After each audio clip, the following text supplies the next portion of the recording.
I'm here with Chef Ken Fornataro. He is wearing a vintage Japanese rice farmer's hat that has actually been in my family for generations at this point, since the 1950s. 50s, since your father was in the United States Air Force. Exactly, and he brought that hat back from Japan. But Ken is wearing it for a very special reason, because he is a Koji expert. You've been studying and researching Koji for decades, and I'm very excited because Ken has agreed to come to my kitchen today to show me some very special things that he makes from Koji, two derivatives that are similar but have very different purposes. And before you explain to me about them, I'm going to remove the hat so that we can back to the museum. Yes, back to the museum.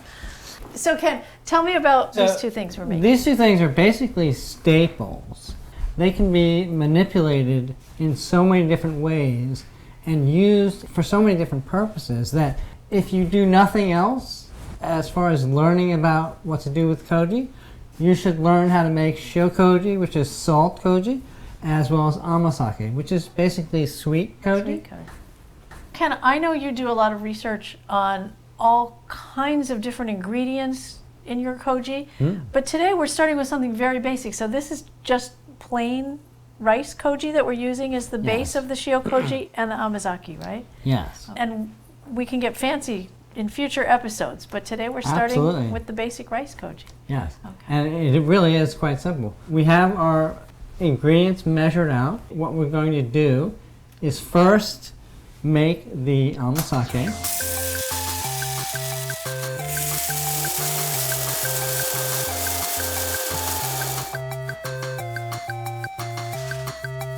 This is the Koji that we've ground up. It looked like whole kernels of rice before we put it in our blender, and now it's almost got a ground coconut texture to it. It does. Yeah. And some people will make this without additional rice.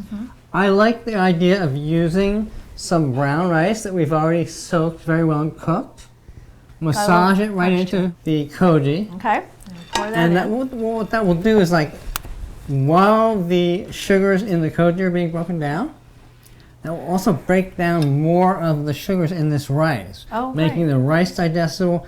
And because this is brown rice, it has all the minerals and vitamins in the brown rice. Yes, and it'll make it really flavorful too, because this is brown basmati rice. It's got a lot of flavor. I mean, you can already smell it, right?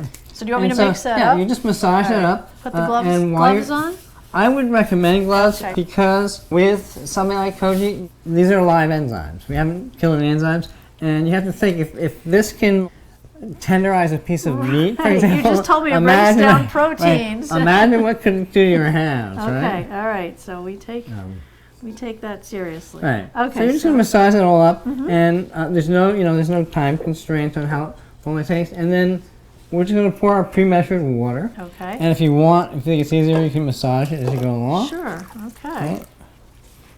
And the thing about this also, you don't have to really worry about, so if it's a little extra water, for example, what you really want to ensure is that it's mixed up well enough and that it's not so thick. It's pretty wet though. Yeah, that's good. That's a really wonderful consistency. Okay, yeah, it's kind of like oatmeal before, and what will happen is, as this goes along, and you basically are going to cook it, but only at 140 degrees Fahrenheit, right? It will start to break out and become a really thick porridge. Okay, so if you're a raw food person, I think 140, 150 is sort of the cutoff, so this could still be considered a raw food. We're going to heat it, but we're not really. Yeah, but there are live enzymes in there. And it will still be alive after it's been 140 degree. Right. Some people may choose to pasteurize this afterwards. But it's not absolutely necessary. This provides amazing digestive enzymes for anything you eat as well. So if you were gonna just use this in place of sugar, for example, it really provides an amazing sweet taste from the natural sugars. For somebody with diabetes who doesn't eat sugar, we're not putting any sugar in it. We're putting rice. What you're doing is basically breaking down the very long starches into very short ones. You'll basically be creating maltose and sucrose but because it's still in that fibrous base of it, it will be absorbed a lot less quickly as will. Okay, so it won't spike your blood sugar because of It all the should, fiber no, that's in there. unless you're eating it with like apple juice and you know sugar. So we're going to put it in this clean container. Right. Go for it. Okay, awkward. Hang on. Yeah. Heavy bowl. Okay, there we go. Okay. Here, get the last little bits. Right. Okay. And now here's a tip for you. You don't even have to wash that out. Actually, Okay. Are we going to use that for that? We're going to use make that the for Shio Koji. Shio Yeah, Koji. that's not going to hurt anything, right? Flatten it out a little if you want, right? And then cover it. Okay. We cover it with a foil or a Plastic, lid or plastic. whatever it is. Okay. And we're going to put it in a 140-degree oven 140 for how degrees. long? I would say 6 hours Okay. minimum. What should happen is this should start to look like kind of like a thickened pureed oatmeal almost. And also you can taste it. Once you taste it, you'll see like, wow, this is sweet. Is different. And most people will actually, if they're going to use this as a drink, because this is a very popular drink as well. I've had it a long they time will ago. cut this half and half with water. Oh, okay. And a little tiny little pinch of salt in there. And if you like it, you can actually also flavor it with things like chocolate or whatever you want. Fresh fruit smoothies, amazing and stuff. it probably fills and you there's up. no Just made a mess. And there's no additional sugar in it. That's fantastic. All right, and now I'm just going to take this and put it in the 140-degree oven for 6 hours. For 6 hours? Do we check it during the time it's in the oven, or we you just don't leave have it? to. If you want it, I mean, if you want to, you can like shake it a little. Okay. But you really don't have to. It's like All right, I'm going to go put this in the oven, and then we will do the Shio Koji.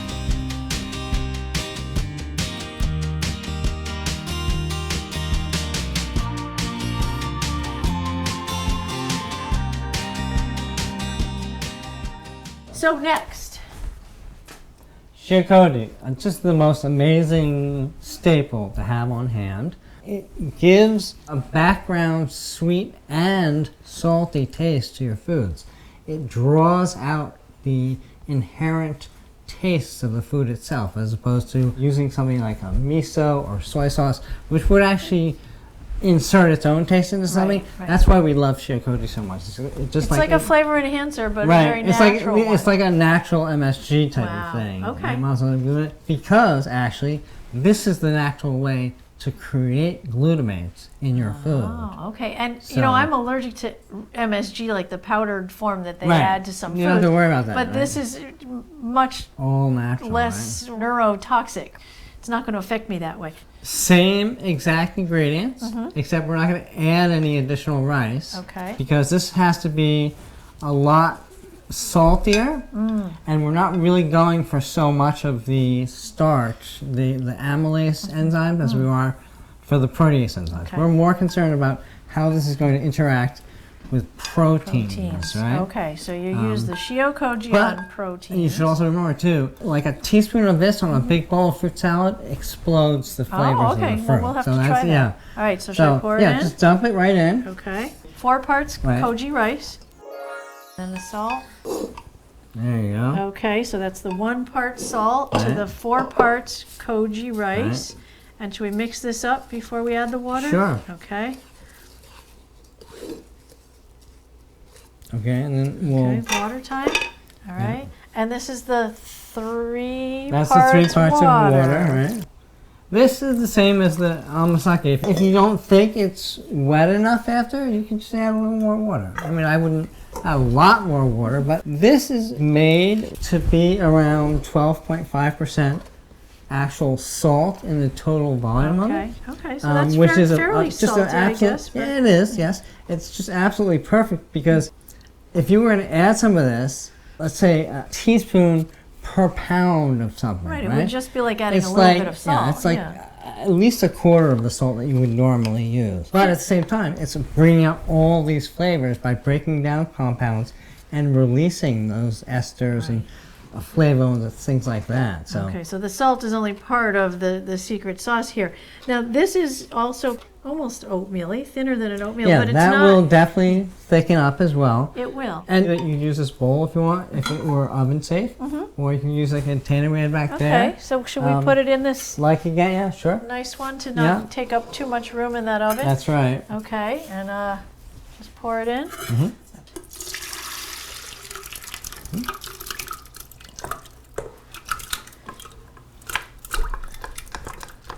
This is why I love spatulas. Right? Yeah, we could have had a rubber spatula here, but this is working out. Yeah, there's no reason to not use wood if you have it. I like wood too. The earthiness of it, it kind of seems to go with the fermentation aspect here. Yeah. Okay, there we go. And we actually have a lid for this. So should we use this lid or should we it's use perfect. the plastic? Perfect lid, yeah. Okay, because this is made for the Right? container. You don't even need plastic. By the way, this stuff will last in your refrigerator indefinitely.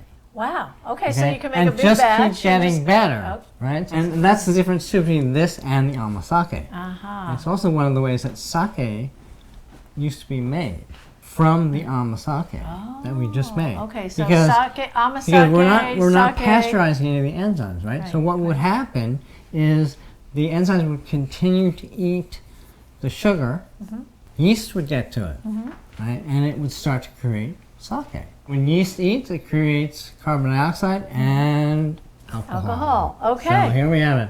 Remember I told you that these are like such incredible staples? It's because they serve as the foundation, really, for so many other things as well. And we can put this in the oven dehydrator for 6 hours, just like the Amasake? That's right. Same exact temperature, same exact time. Great. And I can't wait to see what we're going to make with it. All right, thank you, Ken. Sure. I got a lemon. Am I supposed to say what? Don't already got to? Yeah.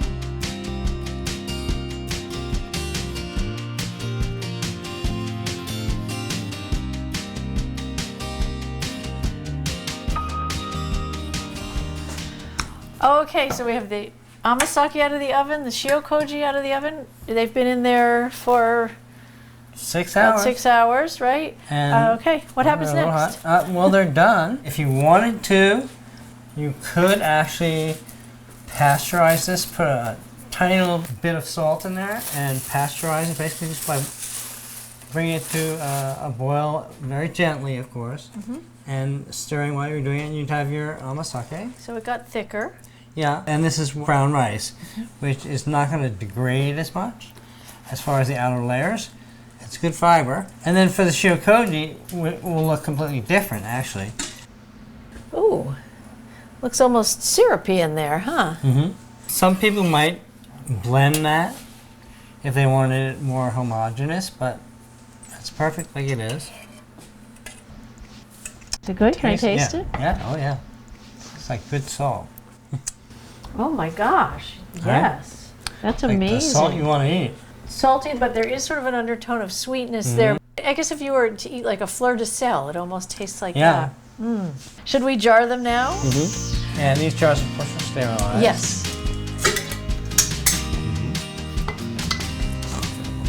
Here. Ooh la la. Swirl it. Swirl it.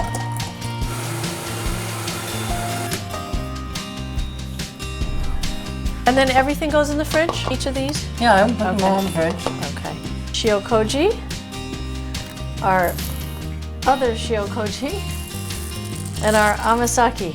So these are going to be the bases now for a number of dishes that you're going to teach That's me how to right. make. Okay. Awesome.